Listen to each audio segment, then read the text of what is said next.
Howdy folks, Kirk and family here with another day. Today we're going to show you just an average house. We're doing a scratch coat on this.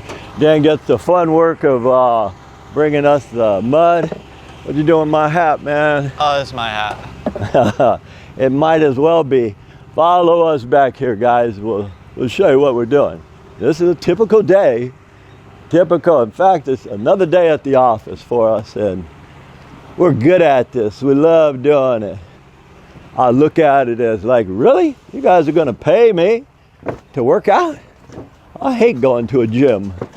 So we're going to scratch this. The fellow who did this was watching our videos, and he laughed at himself. Carl, okay. Carl and them are already starting without me. And that's good. What I'm doing is, where's my Congo trowel, guys? A little bitty Hawking trowel.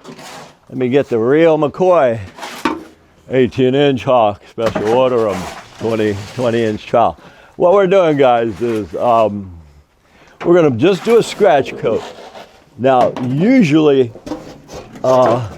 when we're doing, I tell folks, hey, what do you want? Do you want a scratch and brown same day, or you want a scratch coat? For us, it doesn't matter. And notice the guy, he used furry nails. Why? Why do you use furry nails? You might say, well, they're better. They're not better. They're just another alternative. A lot of people don't want to spend, say, $1,000 on a setup they're only going to use once. And the setup is, you got to buy a compressor. The setup is, you got to buy a gun, $300 to $400. You got to buy a Staples. So anyway, what we're going to do is we're going to scratch the whole thing. What I wanted to show you guys, since we've done 1,000 of these videos or more, is how we scratch it. So when we get to that stage, we'll show you. All right, guys, back over here, I could see Dan was busy messing around with the tools. But what I wanted to do is show you guys scratchers. All we're doing today, we're doing a scratch coat here, and we're going to use a scratcher to scratch it. I want to tell you why, guys. This was the one we had on the truck, and I said, Dan, what's up with that? And he found this one. It's all beat up. It's clogged. And when you use a scratcher that's beat up and it hasn't been cleaned, you get these clinkers like this. And so what happens if you get all these nasty clinkers? Well, when you go to do your next coat, the clinkers stick out. I'll show you right now how we used to do it when I was working union 40 years ago. But before I do that, the owner asked me, he said, Kirk, you know what? I put 1-inch expansion joints on this wall, but I noticed it's past here. How come? And I said, good question. These are 1-inch expansion joints. The weave screeds are 7/8, and if you put it over wire, which is self-furred, now you got extra 1/4 inch. So he says, well, can you still do the stucco? I said, absolutely. He says, what's going to happen? I said, nothing. It's just going to take us, since you got a lot of expansion joint, it might take us an extra half a wheelbarrow because we have to fur it out here. And when this to here, everything is furred out, you won't even notice it, guys. So it's just a little extra stucco that we got to put on. If it was a commercial job like Kaiser, they'd catch that and say, If you were to put a 1-inch, you put it on the wall itself, not on the fur. But anyway, follow me back here for just a sec, Jake. I want to point out something, guys.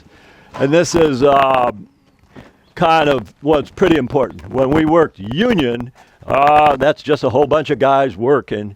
We would take the scratchers at the beginning of the day, pour some gasoline on it, light it on fire, and it would melt off. Then we put new tape. For what we're doing, I'm just going to take this off without having to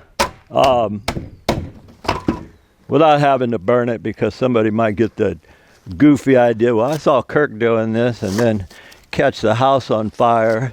So you don't need to do that, guys. But what we're going to do is we're going to finish this up right now, because it's getting very hot. When I say hot, 105 is hot. Yesterday in Danville, my face looked like this. It was red. Not from the hard work. It was just from the sun was kicking our butt. So you get your scratcher right here, and you clean all the clinkers off. I'm cleaning the clinkers off because the clinkers will jack up the scratch. And when I say jack up the scratch, I just mean that we can't have the scratch coat with a lot of clinkers. Otherwise, when we come to do the brown coat, we'll lose a lot of time. So I'll show you a quick way, guys. This is, again, when you're working with 20 guys and everybody's in a hurry and you're trying to catch up, take this, leave about a 1/4 inch, 1/2 inch, guys. And what I'll do is I'll hit it like so, give it that 1/4 inch, take it here, bend it over. Let's see, cut this, and put your fingers right next to each other. That tape will cut. And then hit it right here, and I'll show you why, how important this is. Sounds pretty meaningless. Now that tape is going to stay on, and these are all clean right here, so they won't drag the stucco. And if you guys try to do that, and you say, man, this tape keeps, it won't tear, put your fingers right next to each other. It'll tear off real fast, real easy if your fingers right next to each other. We're going to spread that out, and I'm going to show you why this is way important, guys. All right, guys, I'll show you why I went through the hassle of putting that tape on it. The tape is your guide now. You always got to wet this stuff. Now, if you go like this, then you're jacking it up. Use the tape to flatten it out. I'm just using the tape to flatten it out. Flatten it out with that tape. What happens if you guys go like this? Won't pass inspection. Anybody know why? Anybody care? There's a reason for that. What happens if you get cute and go, you, yes, hey, nothing. Anyway, you want to go horizontal with your scratch coat. If you go vertical, that's only in the winter time. What could happen is the rain, the walls are wet and it's really cold.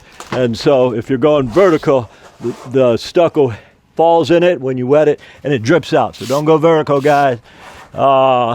There's been some fellas on the UK and they say, oh, you got to do like this. If that's what floats your boat, make it pretty, do some fancy stuff. Not necessary. The idea is just to get it scratched because this is a key. Not like a key to open your front door, but it's just a key. The next coat will key in it.